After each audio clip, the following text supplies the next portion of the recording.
მოგესალმებით გოგოებო, ისევ ერთი სიახლე უნდა გასწავლოთ, როცა დასტრესილი ვართ, როგორ გამოვიდეთ მაგ მდგომარეობიდან.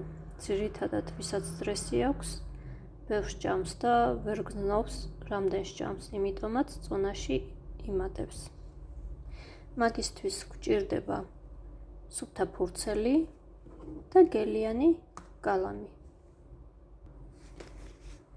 შტებით, უნდა დავწყნარდეთ და ვიფიქროთ იმაზე, რაც გვაწუხებს. უნდა ღრმად ვისუნთქოთ და როცა სუნთქვას უშვებთ, მაგ დროს უნდა ფურცელზე დავხატოთ ის გრძნობა, ის ნეგატივი, ის ფიქრი, რაც გვაწუხებს. ვისუნთქოთ ღრმად და გავუშვოთ ფურცელზე.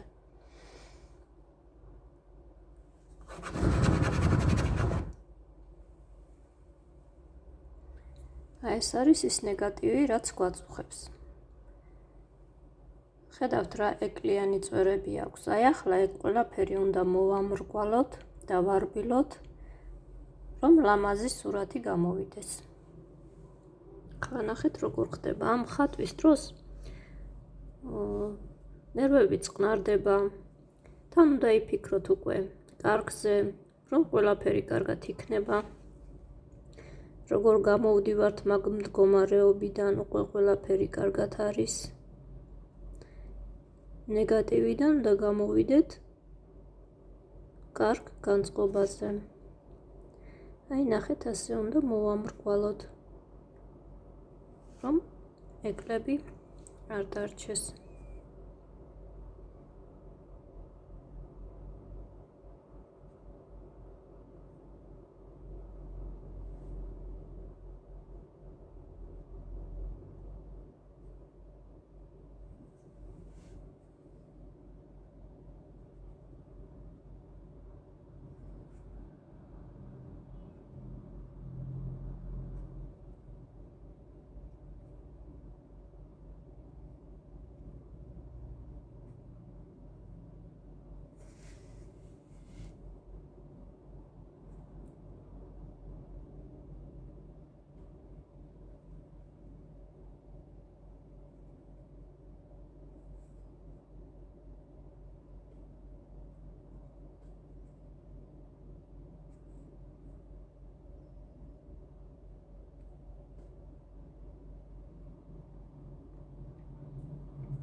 როცა ვხატავთ, ყურადღება მიაქციეთ ფიქრებზე, რა ფიქრები მოდის.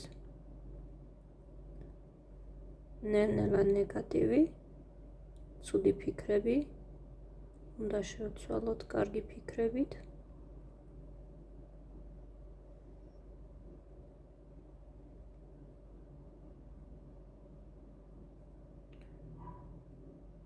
ხატვის პროცესი ისეა, რომ როგორც ბავშვებისთვის კარგია, ეგრეც დიდებისთვის.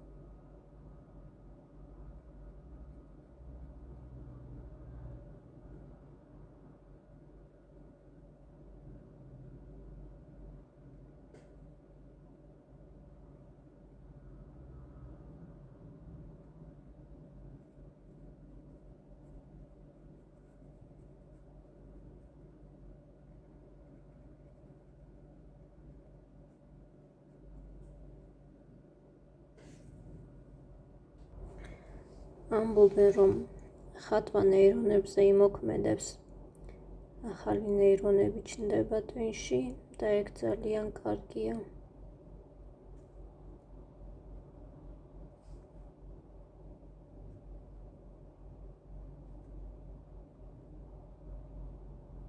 ჩემთან ასეთი სურათი გამოვიდა.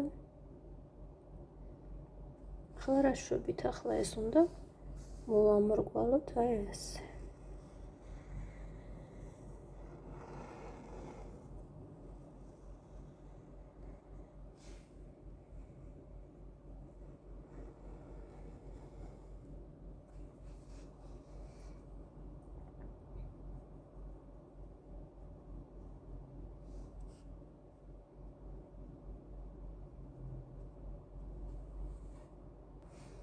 ეს ნაწილებიც უნდა მოვამრგვალოთ, სადაც ახალი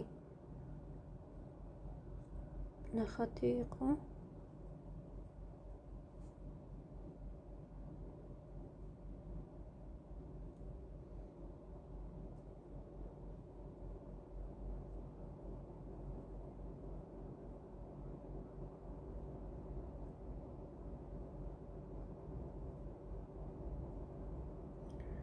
და ნახეთ, რას გრძნობთ ახლა. წესით ნახატი უნდა მოგეწონოთ, უკვე რაც თქვენ გააკეთეთ. და სიწყნარე უნდა იგრძნოთ. ეს ნახატი შეგიძლიათ გვერდზე დადოთ და არ დაგჭირდებათ. უბრალოდ ფიქრებით გადადიხართ ხატვაზე და უკვე ცუდზე არ ფიქრობთ. საკმაოდ შველის ეს დადასტურებულია. ვინც ეს მეთოდი მოიგონა, არის ფსიქოლოგი.